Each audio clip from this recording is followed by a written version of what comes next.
Good morning guys, ಎಲ್ಲರೂ ಹೇಗಿದ್ದೀರಾ? ನೀವೆಲ್ಲರೂ ಚೆನ್ನಾಗಿದ್ದೀರಾ ಅಂತ ಭಾವಿಸ್ತಾ ಇವತ್ತಿನ ಬ್ಲಾಗ್ನ ಸ್ಟಾರ್ಟ್ ಮಾಡ್ತಾ ಇದ್ದೀನಿ.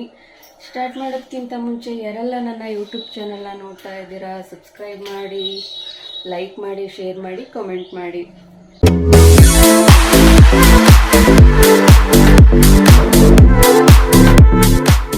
ಇವತ್ತು ನಮಗೆ ಎಲ್ಲಿಗೂ ಹೋಗೋದಿದೆ. ಸೊ ಹೋಗ್ತಾ ಹೋಗ್ತಾ ಹೇಳ್ತೀನಿ ಎಲ್ಲಿಗೆ ಹೋಗೋದಿದೆ ಅಂತ. ಟೈಮ್ ಇವಾಗ 9 ಗಂಟೆ ಆಗಿದೆ, ಬೆಳಗಿನ ಜಾವ 9 ಗಂಟೆ. ಸೊ ನಾನು ಬೆಳಗ್ಗೆಯಿಂದನೂ ಸ್ಟಾರ್ಟ್ ಮಾಡ್ಕೊಂಡಿದ್ದೀನಿ. ಇವತ್ತು ಬೇಗ ಬೇಗ ಕೆಲಸ ಎಲ್ಲ ಆಯಿತು, ಮನೆಯೆಲ್ಲ ಕ್ಲೀನ್ ಮಾಡಿಕೊಂಡೆ. ಇನ್ನು ದೇವ್ರ ಪೂಜೆ ಒಂದು ಮಾಡ್ಕೊಬೇಕು. ಮತ್ತು ಇವರು ಸ್ನಾನ ಮಾಡಿಸ್ಬೇಕು ಇವರಿಗೆ. ನೋಡೋಣ, ಇವಾಗ ನನ್ನ ಹಸ್ಬೆಂಡ್ ಬರ್ತೀನಿ ಅಂತ ಹೇಳಿದರು. ಸೊ ಹಸ್ಬೆಂಡ್ ಬಂದ ತಕ್ಷಣ ಹೊರಡೋದು. ಮಗುದು ಸ್ನಾನ ಆಯಿತು. ಸೊ ಸ್ನಾನ ಆಗಿ ಮಗು ರೆಡಿಯಾಗಿದ್ದಾಳೆ. ಇನ್ನು ನಾನಷ್ಟೇ ಬಾಕಿ. ನಾನು ಕೂಡ ಬೇಗ ಸ್ನಾನ ಮಾಡಿಕೊಂಡು ಪೂಜೆ ಮುಗಿಸ್ಕೊಳ್ತೀನಿ. ಅವ್ರು ಬಂದರೆ ಇನ್ನೂ ಆಗಿಲ್ವ ಅಂತ ಕೇಳ್ತಾರೆ. ಓಕೆ ಗೈಸ್, ಮತ್ತೆ ಸಿಗ್ತೀನಿ. ಸಾರಿ ಗೈಸ್, ಹಿಂದೆ ಟಿ ವಿ ಸೌಂಡ್ ಇದೆ. ಸೊ ಅದಕ್ಕೆ ನಾನು ಇದನ್ನು ಮ್ಯೂಟ್ ಮಾಡಿದ್ದೀನಿ. ನನ್ನ ಹಸ್ಬೆಂಡ್ ಬಂದರು. ಸೊ ಅವ್ರು ಬರೋದಕ್ಕಿಂತ ಮುಂಚೆ ಪೂಜೆ ಎಲ್ಲ ಮಾಡ್ಕೊಬೇಕು ಅಂತ ಇದ್ದೆ, ಆಗಲಿಲ್ಲ ಮಾಡೋದಕ್ಕೆ. ಅವ್ರು ಬಂದ ಮೇಲೆ ಪೂಜೆ ಎಲ್ಲ ಮಾಡಿಕೊಂಡೆ. ಅವರು ಸ್ನಾನಕ್ಕೆ ಹೋಗಿದ್ದಾರೆ. ಹಾಗೆ ಇವಾಗ ನಾನು ಸ್ನಾನ ಮಾಡಿಕೊಂಡು ಪೂಜೆ ಎಲ್ಲ ಮುಗಿಸ್ಕೊಂಡಿದ್ದೀನಲ್ಲ. ಪೂಜೆ ಅಂತೂ ಆಯಿತು. ಇವಾಗ ನಾನು ತಿಂಡಿ ತಿನ್ಕೊಂಡು ರೆಡಿ ಆಗಬೇಕು. ಇಲ್ಲಿ ನೋಡಿ, ನನ್ನ ಮಗಳು ಮೊದಲೇ ಹೊರಗಡೆ ಹೋಗಿ ನಿಂತಿದ್ದಾಳೆ. ನನ್ನ ಮಗಳಿಗಂತೂ ಸಿಕ್ಕಾಬಟ್ಟೆ ಇಷ್ಟ ಹೊರಗಡೆ ಎಲ್ಲ ಹೋಗೋದು ಅಂತ ಅಂದರೆ. ಅದು ಅವ್ರ ಪಪ್ಪನ ಬೈಕಲ್ಲಿ ಹೋಗೋದು ಅಂದರೆ ಇನ್ನೂ ತುಂಬ ಇಷ್ಟ ಅವಳಿಗೆ. ಸರಿ, ಈ ಕಡೆ ಟೈಮ್ ಆಯಿತು, ಬೇಗ ಬೇಗ ಹೊರಡಿ ಅಂತ ಅಂತಿದ್ರು ನನ್ನ ಹಸ್ಬೆಂಡು. ಓಕೆ ಗೈಸ್, ಮತ್ತೆ ಸಿಗ್ತೀನಿ. ಅಮ್ಮ ಬೇಗ ಬಾ ಅಂತ ನನ್ನ ಮಗಳು ಅವ್ರ ಪಪ್ಪನ ಜೊತೆ ಹೋಗಿ ನಿಂತ್ಕೊಂಡಿದ್ದಾಳೆ. ತುಂಬ ಏನು ದೂರ ಇಲ್ಲ, ಇಲ್ಲೇ ಹತ್ರದಲ್ಲೇ ಇರೋದು. ಬೈಕಲ್ಲಿ ಹೋಗ್ತಾ ಇರೋದಲ್ಲ, ಬೇಗ ಹೋಗ್ತೀವಿ ನಾವು. ಅಂತೂ ಬಂದ್ವಿ. ಸೊ ಇಲ್ಲೇ ಮಾಡ್ತಾ ಇರೋದು ಏನಿಲ್ಲ ಗೈಸ್, ಗೃಹ ಜ್ಯೋತಿ ಸ್ಕ್ಯಾಮ್ ಬಂದಿದೆ ಅಲ್ಲ, ಅದು ಎಲ್ಲ ಕಡೆನೂ ಬಂದಿದೆ. ಹಾಗೆ ಇಲ್ಲೂ ಬಂದಿದೆ. ನಾವು ಎಲ್ಲ ಪ್ರೂಫ್ಗಳನ್ನ ತೊಗೊಂಡು ಹೋದ್ವಿ ಇಲ್ಲಿ ಒಳಗಡೆ. ಇಲ್ಲಿ ನನ್ನ ಹಸ್ಬೆಂಡ್ ಕೇಳ್ತಾ ಇದ್ರು ಎಷ್ಟೊತ್ತಾಗುತ್ತೆ ಏನು ಅಂತ. ಟೋಕನ್ ನಂಬರೇ 45 ನಂಬರು. ಸರಿ, ನನಗೆ ಟೈಮ್ ಆಗುತ್ತೆ ಅಂತ ಅವ್ರು ಹೊರಟರು. ಇನ್ನು ನಾನು ನನ್ನ ಮಗಳು ಜೆರಾಕ್ಸ್ ಬೇಕು ಅಂತ ಹೇಳಿದ್ರು. ಕೆಲವ್ರು ಹೇಳಿದ್ರು ಒರಿಜಿನಲ್ಲೇ ಸಾಕು ಅಂತ, ಇನ್ನು ಕೆಲವ್ರು ಹೇಳಿದ್ರು ಜೆರಾಕ್ಸು ಬೇಕು ಅಂತ. ಏನೋ ಇರಲಿ ಅಂತ ಹೇಳಿಬಿಟ್ಟು ಜೆರಾಕ್ಸ್ ಮಾಡಿಸ್ಕೊಂಬರೋಣ ಅಂತ ನಾನು ನನ್ನ ಮಗಳು ಹೋದ್ವಿ. ಅಲ್ಲಂತೂ ನನ್ನ ಮಗಳು ಅಂಗಡಿ ನೋಡಿದ ತಕ್ಷಣ ಅತ್ತೆ ಕೊಡು ಅಂತಾಳೆ. ನಾನು ಜಾಸ್ತಿ ದುಡ್ಡು ತೊಗೊಂಡು ಹೋಗಿರಲಿಲ್ಲ. ಜೇಮ್ಸ್ ತೆಕ್ಕೊಡು ಅಂತ ಹೇಳಿದವಳಿಗೆ ಜೇಮ್ಸ್ ಅಂದರೆ ತುಂಬ ಇಷ್ಟ. ಅದನ್ನೇ ತೆಗೆದುಕೊಟ್ಟೆ. ಜೆರಾಕ್ಸ್ ಮಾಡ್ತಾಯಿದ್ರು. ಅದೇನೋ ಜೆರಾಕ್ಸ್ ಆಯಿತು. ನಾವಿವಾಗ ರಿಟರ್ನ್ ಹೋಗ್ಬೇಕಾದ್ರೆ ನನಗೂ ಕೊಡಮ್ಮ ಒಂದು ಸ್ವಲ್ಪ ಅಂದಿದ್ದಕ್ಕೆ ಇಲ್ಲ ಕೊಡಲ್ಲ ಅಂತ ಅಂದ್ಲು. ಇಲ್ಲಿ ಬಂದು ನೋಡಿದ್ರೆ 1-2 ಜನನೇ ಆಗಿದ್ರು. ಇರಲಿ, ಏನು ಮಾಡೋಕ್ಕಾಗಲ್ಲ. ನನ್ನ ಮಗಳನ್ನ ನೋಡಿ ಎಷ್ಟು ಚೆನ್ನಾಗಿ ಆಟ ಆಡ್ತಾ ಇದ್ದಾಳೆ ಅಂತ. ಅವ್ರ ಹತ್ರನೂ ಹೋಗ್ತಾಳೆ, ಇಲ್ಲೂ ಬರ್ತಾಳೆ. ಅವ್ರಿಗಂತೂ ಎಷ್ಟು ಚೆನ್ನಾಗಿ ಆಟ ಆಡ್ತೀಯಮ್ಮ ನೀನು ಅಂತ ಆಟ ನೋಡಿ ಫ್ರೆಂಡ್ಸ್, ನನ್ನ ಮಗಳು ನಾನು ಬ್ಯಾಗ್ ಹಾಕ್ಕೊಳ್ತೀನಿ ಅಂತ ಅಂದ್ರೂ ಅವಳೇ ಹಾಕ್ಕೊಂಡು ಹೋಗ್ತಾ ಇದ್ದಾಳೆ. ಹೋಗಿದ್ದ ಕೆಲಸನೇ ಆಗಲಿಲ್ಲ ಫ್ರೆಂಡ್ಸ್, ಏನೋ ಪ್ರಾಬ್ಲಮ್ ಆಯಿತು. ಇವಾಗ ನೋಡಿ ನನ್ನ ಮಗಳು ಹೇಗೆ ಮಧ್ಯದ ರೋಡಿಗೆ ಹೋಗಿ ನಿಂತ್ಕೊತಾಳೆ ಅಂತ. ಸದ್ಯ ಯಾವ ವೆಹಿಕಲ್ಸು ಬರ್ತಾ ಇರಲಿಲ್ಲ. ಸೊ ಮನೆಗೆ ಹೋಗ್ತಾ ಇದ್ದೀವಿ. ಬೆಳಗ್ಗೆ 10:30ಗೆ ಹೋಗಿದ್ದು ನಾವು. 10:30ಇಂದ ಈಗ ಟೈಮು 2 ಗಂಟೆ ಆಯಿತಾ ಏನೋ ಗೊತ್ತಿಲ್ಲ ನನಗೆ ಸರಿಯಾಗಿ. ಮಧ್ಯಾಹ್ನ 2 ಗಂಟೆ. ಇವಾಗ ಮನೆಗೆ ಹೋಗ್ತಾ ಇದ್ದೀವಿ. ಇಷ್ಟೋ ತನಕ ಕಾದು ಕುತ್ಕೊಂಡಿದ್ದೆ ವೇಸ್ಟ್ ಆಯಿತು ಅಲ್ಲಿ. ಇರಲಿ, ಏನು ಮಾಡೋಕ್ಕಾಗಲ್ಲ. ಏನಾದರೂ ಒಂದು ಮಾಡ್ಕೋಬೇಕು ಅಂದರೆ ಈ ಥರ ಕಾಯಬೇಕು ಅಲ್ವಾ. ಸರಿ ಆಯಿತು, ಮನೆಗೆ ಹೋಗ್ಬಿಟ್ಟು ಒಂದು ಸ್ವಲ್ಪ ದೂರ ಇದೆ. ಇವ್ರು ನೋಡಿ ಇಲ್ಲಿ, ಇವ್ರದ್ದು ಬರೀ ಗಿಡ ಕೀಳೋದು. ಆ ಪರ್ಸ್ ಅಂತೂ ಬಿಡ್ತಾನೇ ಇಲ್ಲ. ನೋಡಿ, ರೋಡಲ್ಲಿ ನಡ್ಕೊಂಡು ಬರೋದಾದರೆ ಈ ನನ್ನ ಮಗಳದ್ದು ಇದೊಂದು ಕೆಲಸ. ಈ ಕಳೆನೆಲ್ಲ ಕಿತ್ಕೊಂಡು ಬರೋದು ಅದೇ ಕೆಲಸ. ಪುಣ್ಯಕ್ಕೆ ಪರ್ಸ್ ಅಂತೂ ಬಂತು ಕೈಗೆ. ಸೈಡ್ ನಡಿಯಮ್ಮ, ಸೈಡ್. ಅವಳಿಗೂ ಸಾಕಾಗಿದೆ, ಹಶ್ವಾಗಿದೆ. ಮನೆಗೆ ಹೋಗಿದ ತಕ್ಷಣ ಊಟ ಮಾಡಿಸಿ ಮತ್ತೆ ಸ್ಟಾರ್ಟ್ ಮಾಡ್ತೀನಿ. Okay guys, take care. Guys, ನೀವೆಲ್ಲ ಕೇಳ್ಬೋದು ಸ್ಲಿಪ್ಪರ್ನ ಯಾಕೆ ಇಲ್ಲಿ ಬಾಗಿಲು ಎದುರುಗಡೆನೇ ಇಟ್ಕೊಂಡಿದ್ದೀರಾ ಅಂತ. ಇಲ್ಲ, ಅದು ಸ್ಲಿಪ್ಪರ್ನ ಆಚೆ ಸೈಡ್ ಇಡಬೇಕು. ಬಟ್ ಅಲ್ಲಿ ತನಕ ಇರಲಿ ಅಂತ. ಇವಾಗ ಮಳೆ ಇದೆ, ಆಮೇಲೆ ತುಂಬ ನಾಯಿಗಳು ನೋಡಿ, ನಾಯಿಗಳು ಹೇಗೆ ಬರ್ತವೆ ಅಂತ. ಇಲ್ಲಿ 24 ಅವರ್ಸು ಗೇಟ್ ಓಪನ್ ಇರುತ್ತೆ, ಹಾಕೋದಕ್ಕೂ ಇಲ್ಲ, ಯಾಕಂದರೆ ಬರ್ತಾ ಇರ್ತಾರೆ ಹೋಗ್ತಾ ಇರ್ತಾರಲ್ಲ. ಸೊ ನಾನು ನಿಮಗೇನೋ ಒಂದು ತೋರಿಸ್ತೀನಿ. ಒಳಗಡೆ ಹೋಗೋದಕ್ಕಿಂತ ಮುಂಚೆ, ಒಳಗಡೆ ಹೋದ್ಮೇಲೆ ಸ್ವಲ್ಪ ರೆಸ್ಟ್ ಮಾಡಬೇಕು ನನಗೆ, ಅದಕ್ಕೆ. ಸೊ ನೋಡಿ, ಇದು ಮೆಂತ್ಯ ಕಾಳು ಹಾಕಿದ್ದು, ಮೆಂತ್ಯ ಸೊಪ್ಪು ಬಂದಿದೆ ನೋಡಿ, ಇಷ್ಟೇ ಬಂದಿರೋದು. ಮಳೆ ಜಾಸ್ತಿ ಇರೋದ್ರಿಂದ ಅದು ನೀರು ಹಾರುತ್ತೆ ಅಲ್ಲ ಇದ್ರ ಮೇಲೆ. ಸೊ ಅದಕ್ಕೆ ಇದು ಸಾಂಬಾರು ಸೊಪ್ಪು, ಕೊತ್ತಂಬರಿ ಬೀಜ, ಕೊತ್ತಂಬರಿ ಸೊಪ್ಪು. ಇದು ಅದು ನೀರಿಂದೇನೆ ಈ ಥರ ಎಲ್ಲ ಆಗಿರೋದು. ಇದು ಪುದೀನ ಸೊಪ್ಪು, ಇದು ನಮ್ಮಮ್ಮ ಹಾಕಿದ್ದು. ಎಷ್ಟು ಚೆನ್ನಾಗಿ ಬರ್ತಾಯಿದೆ ನೋಡಿ, ನಮ್ಮಮ್ಮ ಹಾಕಿದ್ದು. ಇದು ನಾನು ಫಸ್ಟ್ ಟೈಮ್ ನೋಡೋಣ ಕೊತ್ತಂಬರಿ ಸೊಪ್ಪು ಬರುತ್ತೋ ಇಲ್ವೋ ಅಂತ ಟ್ರಯಲ್ ನೋಡಿದ್ದು ಅಷ್ಟೇ. ಇದನ್ನು ಒಳಗಡೆ ಇಟ್ಕೊಂಡಿದ್ದೆ, ನೀರು ಜಾಸ್ತಿಯಾಗಿ ಎಲ್ಲ ಹಾಳಾಗಿತ್ತು ನೋಡಿ, ಆದರೂ ಇಲ್ಲೆಲ್ಲ ಬರ್ತಾ ಇದೆ. ಈಗ ಬಿಸಿಲಿಗೆ ಹೊರಗಡೆ ಇಟ್ಟಿದ್ದೀನಿ, ಆದರೆ ಪ್ರಯೋಜನ ಇಲ್ಲ, ಮಳೆ ಬಿಡ್ತಾ ಇಲ್ಲ.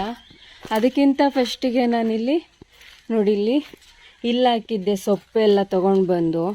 ಅದು ಸಹ ನೀರು ಜಾಸ್ತಿ ಬೀಳುತ್ತೆ ಅಲ್ಲ, ಅದು ಸಹ ಹಾಳಾಯಿತು.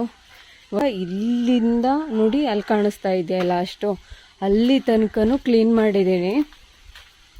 ಇಲ್ಲಿ ಓನರ್ಗಳು ಕ್ಲೀನ್ ಮಾಡಿ ಕೊಡಲ್ಲ ಅಂತೆ, ನಾವೇ ಕ್ಲೀನ್ ಮಾಡ್ಕೋಬೇಕಂತೆ. ನಾವಿರೋಷ್ಟು ದಿವಸ ನಾವು ಕ್ಲೀನಾಗಿ ಇಟ್ಕೊಳ್ಳೋದು ಅಂತ ನಾನು ಮತ್ತು ನಮ್ಮಮ್ಮ ಬಂದಿದ್ರಲ್ಲ. ನಮ್ಮಮ್ಮ ಬಂದಾಗ ಇಷ್ಟು ಜಾಗ ಫುಲ್ಲು ಹುಲ್ಲೆಲ್ಲ ಬೆಳ್ಕೊಂಡಿತ್ತು, ಇಲ್ಲೆಲ್ಲ ಫುಲ್ ಗಲೀಜಿತ್ತು.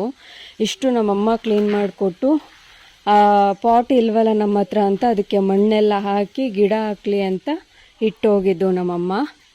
ನಾನು ಗಿಡ ಯಾರು ಕೊಡ್ತಾರೆ, ಇಲ್ಲಿ ದುಡ್ಡಿಗೆ ತೊಗೊಂಡು ಬರಬೇಕು, ಅದು ನಿಧಾನಕ್ಕೆ ತೊಗೊಂಡು ಬಂದರೆ ಆಯಿತು ಅಂತ ಇದನ್ನು ಹಾಕಿದ್ದೀನಿ. ಸೊ ಇಷ್ಟು ನಮ್ಮಮ್ಮ ಕ್ಲೀನ್ ಮಾಡಿ ಕೊಟ್ಟು ಹೋಗಿದ್ದಂತು. ನೀವು ಕೆಲವೊಂದು ವಿಡಿಯೋ ಏನಾದರೂ ನೀವು ನೋಡ್ಬೋದು, ಹಾಕಿದ್ದೀನಿ ಇಲ್ವೋ ಗೊತ್ತಿಲ್ಲ ನನಗೆ.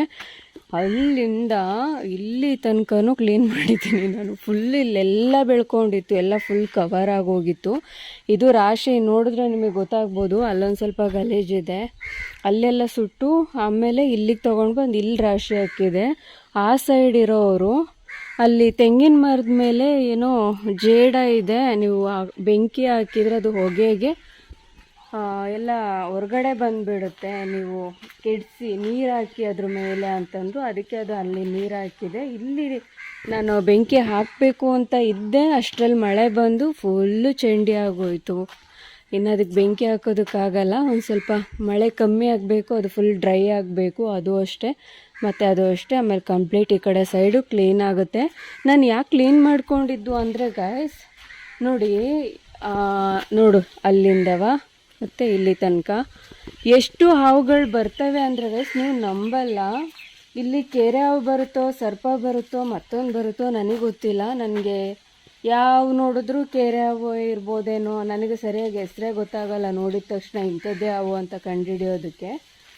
ಸೊ ಇಲ್ಲೆಲ್ಲ ಫುಲ್ಲು ಹಾವುಗಳು ಬರುತ್ತೆ, ಅದಕ್ಕೆ ನಾವೆಲ್ಲ ಕ್ಲೀನ್ ಮಾಡಿ ಇಟ್ಕೊಂಡ್ರೆ. ಇವಾಗ ನೋಡಿ, ನಮ್ಮ ಮಕ್ಕಳೆಲ್ಲ ಆಟ ಆಡ್ತಾ ಇರ್ತಾರೆ ಹೊರಗಡೆ ಸಂಜೆ ಟೈಮಲ್ಲಿ. ಇನ್ನೂ ಅವಳು ಬಂದಿಲ್ಲ, ಶಾಲೆಯಿಂದ ಬರಬೇಕು, ಇವಾಗ ಇನ್ನೂ 2 ಗಂಟೆ ಆಗಿದ್ದು ಅಲ್ವಾ. ಅವರು ಇಬ್ಬರು ಸೇರ್ಕೊಂಡು ಇಲ್ಲಿ ಬಾಲಲ್ಲೆಲ್ಲ ಆಟ ಆಡ್ತಾ ಇರ್ತಾರೆ. ಆಟ ಆಡ್ತಾ ಇದ್ದಾಗ ಬಾಲ್ ಏನಾದರೂ ಆಚೆ ಸೈಡ್ ಹೋಗಿ ಬಿದ್ದಾಗ ಅವ್ರಿಗೆ ಗೊತ್ತಾಗಲ್ಲ ಮಕ್ಕಳಿಗೆ ಅಲ್ಲಿ ಏನಿದೆ ಅಂತ. ಅದಕ್ಕೆ ನನಗೆ ಎಷ್ಟಾಗುತ್ತೋ ಅಷ್ಟು ನಂಗೆ ಕ್ಲೀನಾಗಿ ಇಟ್ಕೊಳ್ಳೋಣ ನಮ್ಮ ಸೈಡು ಅಂತ ಅಷ್ಟೇ. ಇನ್ನು ಅದು ಬಿಟ್ಟು ಇನ್ನೇನೂ ಇಲ್ಲ. ನೋಡಿ, ನಾನು ಇದು ಪಪ್ಪಾಯ ಗಿಡ ಹಾಕಿದ್ದು, ಇಷ್ಟು ಬಂದಿದೆ. ನಾನು ನನ್ನ ಹಸ್ಬೆಂಡ್ ಹೋಗಿ ದಾರನ ಕಟ್ಟಿದ್ದು ಇಲ್ಲಿ. ಅಲ್ಲೂ ನೋಡ್ಬೋದು, ಅಲ್ಲೊಂದು ಬಿದ್ದರು ಹಾಕಿದ್ದೀವಿ, ಇಲ್ಲೊಂದು ಬಿದ್ದರು. ಇದನ್ನು ತೊಗೊಂಡು ಬಂದು ದಾರ ಕಟ್ಕೊಂಡಿದ್ದು. ಆದರೂ ನಾವು ಬಟ್ಟೆ ತೊಳೆದಾಕಿದಾಗ ಮೇಲಿಂದ ಗರಿಗಳು ಬೀಳುತ್ತೆ ನೋಡಿ. ಅಲ್ಲೊಂದು 2 ಗರಿಗಳು ಕಾಣ್ತಾ ಇದೆ ಅಲ್ಲ, ಅವೆರಡು ಗರಿಗಳು ಬೀಳುತ್ತೆ. ಬಿದ್ದರೆ ಇನ್ನೂ ನೀರು ಫುಲ್ ಕಟ್ಟಾಗುತ್ತೆ, ಮತ್ತು ಹೊಸ್ದಾಗಿ ತೊಗೊಂಡು ಬಂದು ನಾವು ಮತ್ತೆ ಹಾಕೋಬೇಕಾಗುತ್ತೆ. ಇನ್ನೇನಿಲ್ಲ ಗಾಯ್ಸ್, ಇಷ್ಟೇ. ಹೊರಗಡೆದು ಇನ್ನೇನು. ಆಮೇಲೆ ನೋಡಿ, ನನ್ನ ತುಳಸಿ ಗಿಡ ಎಷ್ಟು ಚೆನ್ನಾಗಿದೆ ಅಂತ. ನಾನು ಬಂದು ಇದನ್ನು ನೆಟ್ಟಿದ್ದು ನಾನು ಭಾನುವಾರ, ಶನಿವಾರ ನೆಡಬೇಕು ಅಂತ ಹೇಳ್ತಾರೆ. ನಾನು ಭಾನುವಾರ ನೆಟ್ಟಿದ್ದು ಈ ತುಳಸಿ ಗಿಡನ. ಸೊ ತುಂಬ ಚೆನ್ನಾಗಿ ಬರ್ತಾ ಇದೆ. ಯಾರ ಕಣ್ಣು ದೃಷ್ಟಿನೂ ಬೀಳ್ದಲೇ ಇರಲಪ್ಪ ಅಂತ ಅನಿಸುತ್ತೆ ಒಂದೊಂದು ಸಲ. ಯಾಕಂದರೆ ತುಳಸಿ ಗಿಡ ಮನೆ ಮುಂದೆ ಇದ್ದಷ್ಟು ಒಳ್ಳೆಯದು. ಅದು ಕೆಲವ್ರಿಗೆ ಗೊತ್ತಿಲ್ಲ ಯಾಕೆ ಏನಕ್ಕೆ ಅಂತ. ಇನ್ನು ಕೆಲವರಿಗೆಲ್ಲ ಗೊತ್ತಿರುತ್ತೆ, ಶಾಸ್ತ್ರ ಸಂಪ್ರದಾಯದ ಪ್ರಕಾರ ಇದ್ದವರಿಗೆ ಪಕ್ಕ ಗೊತ್ತಿರುತ್ತೆ ತುಳಸಿ ಗಿಡ ಯಾಕೆ ಮನೆ ಹತ್ರ ಇರಬೇಕು ಅಂತ. ಓಕೆ ಗಾಯ್ಸ್, ಇವಾಗ ಬಾಗಿಲು ಬೀಗ ತೆಗೆದು ಮನೆ ಒಳಗಡೆ ಹೋಗಿ ಸ್ವಲ್ಪ ರೆಸ್ಟ್ ಮಾಡಿ ಮತ್ತೆ ನಾನು ನಿಮಗೆ ಸಿಗ್ತೀನಿ. ಬಾಯ್ ಬಾಯ್. ಸರಿ, ಸುಮಾರು ಇವಾಗ 5-5:30 ಆಗಿದೆ ಟೈಮು. ಸೊ ನನ್ನ ಹಸ್ಬೆಂಡ್ ಬಂದರು, ಅವ್ರಿಗೆ ಊಟಕ್ಕೆ ರೆಡಿ ಮಾಡ್ತಾ ಇದ್ದೆ. ಏನು ಸಂಜೆ ಟೈಮಲ್ಲಿ ಊಟ ಅಂತ ಕೇಳಿದ್ರೆ, ಇವತ್ತು ನಾವು ಹೊರಗಡೆ ಹೋಗಿದ್ವಲ್ಲ, ಸೊ ಅಲ್ಲಿಂದ ಬಂದಿದ್ದೆ ನಾವು ಲೇಟು, ಅವ್ರಿಗೆ ಆ ಟೈಮಿಗೆ ಬರೋದಕ್ಕಾಗಲಿಲ್ಲ. ಹಾಗೆ ಇವಾಗ ಬಂದರು, ಹಾಗಾಗಿ ಏನಿದೆಯೋ ಅದನ್ನು ಬಿಸಿ ಮಾಡ್ತಾ ಇದ್ದೆ. ಹಾಗೆ ಹೇಗಿದ್ರು ಸಂಜೆ ಆಗಿದೆಯಲ್ಲ ಅಂತ ಹೇಳಿ ಅವ್ರಿಗೊಂದು ಕಾಫಿನ ಬಿಸಿ ಮಾಡಿಕೊಟ್ಟೆ. ಯಾಕಂದರೆ ನಾನೆಲ್ಲ ರೆಡಿ ಮಾಡೋದ್ರೊಳಗಡೆ ಅವರು ಒಂದು ಸ್ವಲ್ಪ ಹೊತ್ತು ಕುತ್ಕೊಂಡು ಕಾಫಿನಾದರೂ ಕುಡಿತಾರೆ ಅಲ್ವಾ ಅಂತ ನಾನು ಕಾಫಿನ ಕೊಟ್ಟೆ ಅವರಿಗೆ. ಈ ಕಡೆ ಎಲ್ಲ ರೆಡಿ ಆಯಿತು. ಸರಿ, ಪ್ಲೇಟ್ ತೊಳ್ಕೊಂಡು ಅವ್ರಿಗೊಂದು ಊಟ ಬಡಿಸೋಣ ಅಂತ ಊಟ ಬಡಿಸೋದಕ್ಕೆ ರೆಡಿ ಮಾಡ್ಕೊಳ್ತಾ ಇದ್ದೀನಿ. ಹಾಗೆ ಗೈಸ್, ಈ ಕಡೆ ಅಂತೂ ಸಿಕ್ಕಾಪಟ್ಟೆ ಮಳೆ. ಯಾವ ಥರ ಮಳೆ ಅಂತ ಅಂದರೆ ಬರ್ತಾ ಇರುತ್ತೆ, ಇಲ್ಲ ಒಂದು 10 ನಿಮಿಷ ನಿಲ್ಲುತ್ತೆ ಮತ್ತೆ ಬರುತ್ತೆ, ಆ ಥರ. ನಾವಿರೋದು ಸೀಟಿನ ಮನೆಯಲ್ಲಿ. ಎಷ್ಟು ಶಬ್ದ ಆಗುತ್ತೆ ಅಂತ ಅಂದರೆ ಅಷ್ಟು ಶಬ್ದ ಆಗುತ್ತೆ. ಅದರಲ್ಲೂ ಈ ಕಡೆ ಲಾಸ್ಟಲ್ಲಿ 1-2 ತೆಂಗಿನ ಮರ ಇದ್ದಾವೆ. ಅದು ಮೇಲೆ ಗರಿಯಿಂದ ನೀರು ಬೇರೆ ಬೀಳುತ್ತೆ, ಪಟ್ ಪಟ್ ಪಟ್ ಪಟ್ ಅಂತ ಸೌಂಡ್ ಬೇರೆ. ಅದು ನಿಮಗೆ ಕಮ್ಮಿ ಕೇಳಿಸ್ಬೋದು, ಇಲ್ಲಿ ನಮಗೆ ಜಾಸ್ತಿ ಕೇಳಿಸುತ್ತೆ. ಆ ಥರ ಶಬ್ದ ಬರುತ್ತೆ ಇಲ್ಲಿ. ನಮಗಂತೂ ತಲೆನೇ ಕೆಟ್ಟೋಗುತ್ತೆ. ತಲೆ ಕೆಟ್ಟೋಗೋದಕ್ಕಿಂತ ಕಿವಿ ಅಂತೂ ಬ್ಲ್ಯಾಕಾಗಿ ಹೋಗ್ಬಿಡುತ್ತೆ. ಅಷ್ಟು ಮಳೆ ಈ ಕಡೆ, ಅಷ್ಟು ಶಬ್ದ ಕೂಡ. ಸೀಟಿನ ಮನೆ ಅಂದರೆ ಇದೇ ಥರ ಅಲ್ವಾ ಗೈಸ್, ಏನು ಮಾಡೋಕ್ಕಾಗಲ್ಲ. ಹಾಗೆ ಏನದು ನೀವು ಅಲ್ಲಿ ಪಾತ್ರೆ ತೊಳಿತಾ ಇದ್ದೀರಲ್ಲ, ಗೋಡೆಗೆಲ್ಲ ಅಂಟಿಸ್ಕೊಂಡಿದ್ದೀರಲ್ಲ, ಅದೇನದು ಅಂತ ಕೇಳಿದ್ರೆ ಅದು ಪ್ಲ್ಯಾಸ್ಟಿಕ್ಕು. ನಾವು ಅಕ್ಕಿ ತೊಗೊಂಬರ್ತೀವಲ್ಲ ಅದು ಪ್ಲ್ಯಾಸ್ಟಿಕ್ಕು. ನಾನು ಪಾತ್ರೆ ತೊಳಿಬೇಕಾದ್ರೆ ನೀರೆಲ್ಲ ಆರುತ್ತೆ ಅಲ್ವ ಗೈಸ್, ಆ ಕಡೆ ಈ ಕಡೆ ಎಲ್ಲ. ಅದಕ್ಕೆ ನಾನು ಅದನ್ನು ಕಟ್ ಮಾಡಿ ಅಲ್ಲಿ ಟೇಪ್ ಹಾಕಿ ಅಂಟಿಸಿದ್ದೀನಿ, ಗೋಡೆಗೆ ಆರೋದು ಬೇಡ ಅಂತ. ಯಾಕಂದರೆ ಗಲೀಜಾದರೆ ಅದನ್ನೇ ನೋಡಿಕೊಂಡು ನಾವು ಮತ್ತೆ ಅದರೊಳಗಡೆ ಅದು ಎಷ್ಟು ಅಸಹ್ಯ ಆಗುತ್ತೆ ಅಲ್ವಾ, ನೀವೇ ಯೋಚನೆ ಮಾಡಿ. ಅದಕ್ಕೆ ನಾನು ಆ ಥರ ಅಂಟಿಸಿದ್ದೀನಿ. ಅದು ಬಿಟ್ಟು ಬೇರೆ ಇನ್ನೇನೂ ಇಲ್ಲ. ಇನ್ನೊಂದು, ಈ ಮನೆ ಸಿಮೆಂಟ್ ಕಲ್ಲಿಂದ ಅಥವಾ ಇಟ್ಟಿಗೆದ ಅಥವಾ ಮಣ್ಣಿಂದ ಅಂತಲೂ ನನಗೆ ಗೊತ್ತಿಲ್ಲ. ಆಮೇಲೆ ಎಲ್ಲಾದರೂ ನೆಂದು ಅಲ್ಲೇನಾದರೂ ಇದಾಗಿಬಿಟ್ರೆ ಅಂತ ನಾನು ಆ ಥರ ಮಾಡಿದ್ದೀನಿ. ಅದು ಬಿಟ್ಟರೆ ಇನ್ನೇನೂ ಇಲ್ಲ. ಮೊದಲಿದ್ದು ಮನೆ ಒಂದು ಸ್ವಲ್ಪ ಚೆನ್ನಾಗಿತ್ತು. ಆ ಮನೆ ಕಿಚನ್ ಎಲ್ಲ ಚೆನ್ನಾಗಿತ್ತು. ನನಗೆ ಪಾತ್ರೆ ಇಟ್ಕೊಳ್ಳೋಕ್ಕೆ ಆಗಲಿ ಏನಕ್ಕೆ ಆಗಲಿ ತುಂಬ ಚೆನ್ನಾಗಿತ್ತು. ಆದರೆ ಇಲ್ಲಿ ನನಗೆ ಆಪ್ಷನ್ನೇ ಇಲ್ಲ. ನಾನಿವಾಗ ಏನು ನಿಮಗೆ ತೋರಿಸ್ತಾ ಇದ್ದೀನಲ್ಲ, ಅಲ್ಲಿ ಸ್ಲ್ಯಾಬ್ ನೋಡ್ತಾ ಇದ್ದೀರಲ್ಲ, ಇಲ್ಲಿಂದ ಅಷ್ಟೇ ಇರೋದು. ಆ ಸೈಡ್ ಇಲ್ಲ. ಆ ಸೈಡ್ ಫ್ರಿಡ್ಜ್ ಇಟ್ಟಿದ್ದೀನಲ್ಲ, ಆ ಸೈಡ್ ಇಲ್ಲ. ಸೊ ನನಗಿಲ್ಲೆಲ್ಲ ಒಂಥರ ಇರ್ಕಟ್ಟು ಆದಂಗೆ ಆಗುತ್ತೆ. ಬಟ್ ಏನು ಮಾಡೋಕ್ಕಾಗಲ್ಲ. ಇರಲಿ, ಓಕೆ, ಎಲ್ಲ ಅಡ್ಜಸ್ಟ್ ಮಾಡ್ಕೊಂಡು ಹೋಗಬೇಕು ಅಲ್ವಾ. ನಮಗೆ ಅದೇ ಥರ ಬೇಕು ಇದೇ ಥರ ಬೇಕು ಅಂದರೆ 10,000 ರೆಂಟ್ ಕಟ್ಟಲೇಬೇಕಾಗುತ್ತೆ ನಾವು. ಅದೆಲ್ಲ ಬೇಕಾ ನಮಗೆ? ನಾವಿರೋ ಪರಿಸ್ಥಿತಿ ತಕ್ಕನಾಗ ನಾವು ಇರೋಣ ಅಂತ ಅಷ್ಟೇ, ಇನ್ನೇನೂ ಇಲ್ಲ. ಹಾಗೆ ಈಚೆ ಸೈಡು ನನ್ನ ಹಸ್ಬೆಂಡು ಮತ್ತು ನನ್ನ ಮಗು ಆಟಾಡ್ತಾಯಿದ್ರು. ಅವರಿದ್ರೆ ಅವ್ರ ಜೊತೆ ಇರ್ತಾಳೆ, ಇಲ್ಲಾಂದ್ರೆ ಅವರಿಲ್ಲ ಅಂತ ಅಂದರೆ ನನ್ನ ಜೊತೆನೇ ಅವಳು ಹಿಂದೆ ಮುಂದೆ. ಮತ್ತು ಯಾರಾದರೂ ಬಂದರೂ ಅಷ್ಟೇ, ಜಾಸ್ತಿ ಏನು ಅವ್ರ ಜೊತೆನೇ ಇರ್ತಾಳೆ ಅಂತ ಏನಿಲ್ಲ. ಅವಳು ನಾನು ನೋಡಿಕೊಂಡೇ ಅವ್ರ ಜೊತೆ ಇರೋದು, ನಾನು ಎಲ್ಲಿ ಹೋಗ್ಬಿಟ್ಟಿದ್ದೀನಿ ಅಂತ. ಇಲ್ಲಾಂದರೆ ಬಂದು ನಾನು ಇಲ್ಲಿದ್ದೀನಿ ಅಂತ ಸಿಗ್ನಲ್ ಕೊಡ್ತಾ ಇರ್ತಾಳೆ. ಹಾಗೆ ನನಗೆ ಇಲ್ಲೆಲ್ಲ ಸ್ವಲ್ಪ ಕ್ಲೀನ್ ಮಾಡ್ಕೊಳ್ಳೋದಕ್ಕಾಯಿತು. ಇನ್ನು ನನಗೆ ಕಿಚನ್ ರೂಮ್ ಅಂತೂ ಸಿಕ್ಕಾಪಟ್ಟೆ ಗಲೀಜಾಗಿ ಹೋಗಿದೆ. 2 ತಿಂಗಳಾಯಿತು, ನಾನೇನು ಕ್ಲೀನ್ ಮಾಡಿಲ್ಲ ಇನ್ನೂ ಸರಿಯಾಗಿ ಕ್ಲೀನ್ ಮಾಡಿಲ್ಲ ಅಂದರೆ ಕ್ಲೀನ್ ಮಾಡಿರೋದೆ, ಬಟ್ ಎಲ್ಲ ಇಟ್ಟಿದ್ದೆ ಅಲ್ವ, ಅಲ್ಲೆಲ್ಲ ಕ್ಲೀನ್ ಮಾಡ್ಕೊಬೇಕು ಇನ್ನು. ಸೊ ಅದರದ್ದೊಂದು ನಾನು ವ್ಲಾಗ್ ಮಾಡಿ ಹಾಕ್ತೀನಿ ನಿಮ್ಗೆ. Thank you for watching my vlog. ನಾಳೆ ಸಿಗ್ತೀನಿ ಗೈಸ್. Take care. ಬಾಯ್.